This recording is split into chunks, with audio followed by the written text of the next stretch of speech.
문제 1번입니다. 총 50점이고요. 물음 1과 2로 나누어 가지고 30점, 그 다음에 20점 이렇게 나누었네요. 그 다음 30점은 다시 15점 15점으로 이렇게 쪼갰습니다. 네, 한번 볼게요. 갑은 주식회사에 근무하던 중에 자녀를 출산했답니다. 네, 그 X 주식회사의 직원이죠. 갑은 자녀를 출산했답니다. 네, 22년 1월부터 12개월 동안 육아휴직을 했대요. 네, 12개월 1년 동안 했으니까 2022년 12월 31일까지죠. 네. 그리고 24년 7월 1일 위 휴직기간에 대해 육아휴직급여를 시청장에게 신청했으나 너무 늦게 신청했죠. 네, 2022년 12월 31일까지고 그럼 2023년 1월 1일부터 이제 육아휴직 끝난 거잖아요. 근데 지금 2024년 7월이니까 지금 1년 6개월이나 지났죠. 네. 그래서 12개월 이내에 육아휴직을 신청해야죠. 끝난 날로부터, 육아휴직 끝난 날로부터. 그래서 많이 늦었네요. 네, 그렇게 해서 신청했더니 15일날 11조 2항에서 정한 육아휴직이 끝난 날 이후부터, 그쵸? 12개월이 지났죠. 네, 지금 2022년 1월 1일부터 12개월이니까 2022년 12월 31일에 이미 끝났습니다. 진즉에 신청을 하였다는 이유로 그 지급을 거부하였습니다. 뭐 끝이에요. 그리고 갑의 배우자 을은 지금 갑하고 을로 이렇게 둘로 나뉘죠. 네, 그래서 갑에 대한 건 일단 했습니다. 육아휴직 급여를 신청했는데 거부당했어요. 늦게 신청했다고. 네, 거기까지가 일단 답니다. 일단 갑은 그 이제 문제 1번에 대한 걸 거고, 그다음에 갑의 배우자 을이 있어요. 이 을이 Y광역시의 경력직 공무원이랍니다. 네. 경력직 공무원이라는 건 일반 공무원을 얘기하는 거죠. 보통 뭐 다 60살 정년 퇴임 할 때까지 다 근무할 걸 가정하고 공무원은 저기 돼 있으니까 뭐 다른 이제 특수 경력직이나 그런 공무원이 아니라는 거죠. 네. 정무직 이런 게 아니라는 거죠. 네. 선거에 의해서 당선된 사람들은 4년 지나면 나가야 되잖아요. 재선되지 않는 한은 그런 사람들은 경력직 공무원이 아니죠. 네. 그래서 이 공무원 구분하는 거는 행정학에서 이제 다 나오죠. 이거 행정학 공부하면. 아무튼 이제 Y광역시 공무원이랍니다. 뭐 시청에서 근무할 수도 있고요. 네. 광역시의 공무원이니까 광역시 소속인 거죠. 뭐 예를 들면 뭐 부산광역시, 대구광역시, 대전광역시, 광주광역시, 우리나라 광역시 이렇게 몇 개 있죠. 인천광역시. 그래서 광역시 광역지방자치단체에서 근무하는 공무원인가 봐요. 2024년 1월부터 이렇게 해서 지방공무원에 따른 시간의 근무수당, 시간의 근무를 했는데 예산이 부족하다는 이유로 시간의 근무수당이 미치지 못하는 금액을 지급받았답니다. 이런 게 가능한가요? 현실에서는 없는 얘기죠. 공무원들이 시간의 근무수당 월급을 못 받았다는 얘기잖아요. 네. 본봉이랑 수당으로 돼 있는데 공무원 월급이, 근데 지금 이렇게 월급을 못 받는 일이 뭐 국가가 부도나지 않는 한 이런 일은 없죠. 네. 근데 이제 가정을 해서 하는 겁니다. 사기업은 이제 이렇게 그 급여를 종종 수당이나 이제 뭐 이런 거 초과 근무 수당, 시간의 근무 수당, 뭐 수당 종류가 되게 많죠. 특히 공무원은 뭐 그래서 예산이 부족하다는 이유로 못 받았답니다. 네. 자, 아래의 경우에 법원의 판단에 관해서 설명하래요. 이 법원의 판단이라고 했으니까 뭐 본안전 항변에서 끝나는 건지 아니면은 그 본안의 그 본안 판단까지 넘어갔을 때 최종적인 판단이 뭐 인용이 될 거냐 기각이 될 거냐까지 묻는 건지 좀 애매하네요. 뭐 아무튼 좀 읽어봅시다. 갑은 고용보험법 시행령 이거에 해서 직계비속의 질병을 이유로 이게 끝난 후에 30일 이내 신청했으니까, 그러니까 이런 어떤 특수한 사정이 있기 때문에 원래는 12개월 육아휴직이 끝날 이후에 12개월 이내에 이렇게 그 신청을 했었어야 되는데 뭐 못할 수도 있죠. 사람이 아파서 병원에 입원했을 수도 있고. 그래서 이제 그런 규정들이 있습니다. 시행령 이따 볼 거예요. 네. 그리고 이제 뭐 노무사 1차 합격한 사람들이니까 당연히 노동법 이거 고용보험법은 사보죠. 네. 사회보험법. 그래서 올해부터 이거 40문제로 늘어났죠. 1차 노무사 1차. 다 공부를 했을 테니까 내용은 다 알 거고, 여튼 30일 이내 신청을 했으니까 육아휴직 급여 청구권이 있다고 주장을 하면서 대한민국을 피고로 해가지고 금전의 지급을 구하는 금전의 지급을 구하는 민사소송의 소장을 서울중앙지방법원에 제출하여 접수했답니다.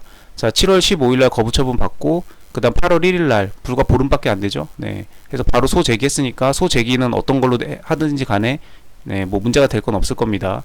없을 거고, 행정소송회 같은 경우는 처분을 안 날로부터 90일 이내에 하도록 되어 있죠. 처분이 있은 날로부터 1년이고 행정소송은 그러면은 뭐 지금 15일밖에 안 됐으니까 제소기간 걸릴 일은 없습니다. 이건 논점이 아닐 거예요.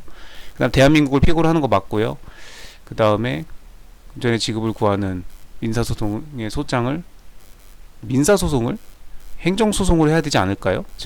지금 저기로 하는데, 자, 이거의 논점은 행정소송이냐 민사소송이냐를 가려내는 논점인 것 같습니다. 15점이니까 이게 농사 시험은 안 쳐봐가지고 이게 1점이 어느 분량인지를 대충 모르겠는데, 대략 2차 시험에서 대략 1점당 한 줄로 보거든요. 그러니까 15점이면 15줄 정도 쓰면은 거의 뭐 15점 만점 받는다 이거죠. 논점이 빠지지 않았다는 전제하에, 늘 것 다 요약해서 키워드 다 들어갔다는 전제하에 정답까지 맞추고 최종 결론까지 맞추고 했을 때 15줄 정도 써야 됩니다. 이 정도면 뭐 그 기준으로 해볼게요. 그래서 이제 국가소송 수행자 B는 소송이 적법하지 않기 때문에 각하 판결이 내려져야 한다고 항변했답니다. 이런 걸 이제 본안전 항변이라고 그러죠. 네. 뭐 민사소송을 공부를 안 했으면은 본안전 항변에 대해서 모를 수도 있겠네요. 아무튼 각하 판결이 돼야 된다고, 그러니까 본안 판결을 하지 말라 이거죠. 본안 심리를 하지 말라는 겁니다. 소송 자체가 잘못되었다.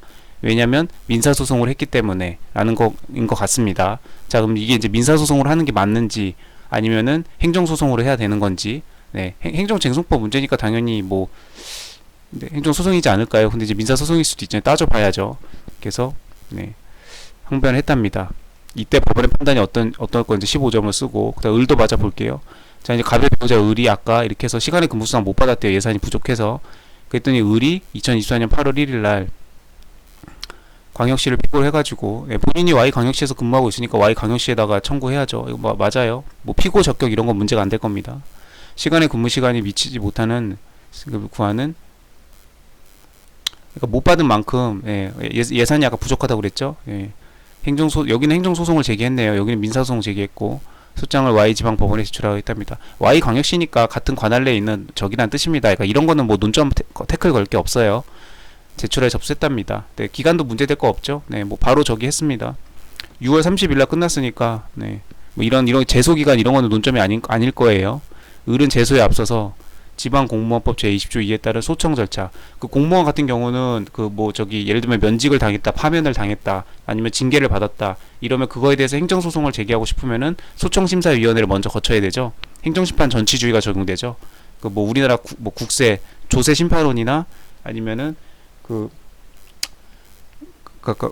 과세 같은 거 과세 처분 취소 소송 같은 거 행정소송 하고 싶으면은 그 행정심판을 먼저 거치고 와야 돼요. 네, 국세청장의 행정심판이나 아니면 조세심판원장의 네, 행정심판, 뭐라고 하지? 갑자기 그 용어가 생각이 안 나네. 그걸 거쳐야 되죠. 특허심판도 마찬가지고. 그런 식으로 이렇게 이제 정해져 있습니다. 공무원 같은 거, 그 다음 도로교통 같은 경우에 이렇게 정해져 있죠. 네. 특수한 그 행정심판을 거치도록 되어 있어요.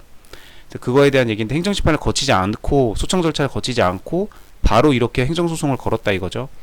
그래서 이 Y광역시장이 그 시의 소송이 또 여전히 역시 위에처럼 적법하지 않다고 각하 판결 본안전 항변을 한 겁니다. 네. 본안에 들어와서 심리하지 말고 소 자체가 잘못되었다, 소청 절차를 거치지 않았다, 그래서 이건 문제 있는 저기 때문에 각하해달라, 여기도 각하해달라, 이랬을 때 법원의 판단이 어떻게 되는지 설명을 합니다.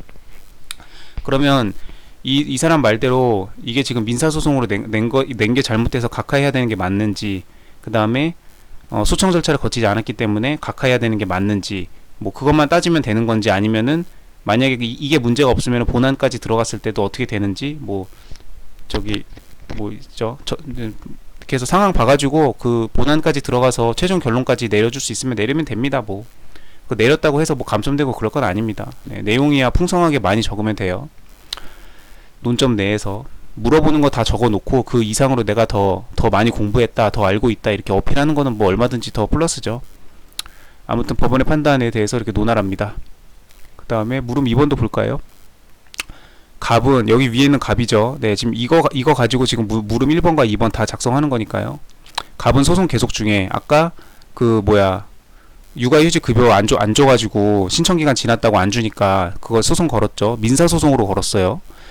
네, 소송이 계속 중에 조정이 성립해가지고 소를 취하했답니다. 네, 육아휴직 급여의 전액을 지급을 받았대요. 네,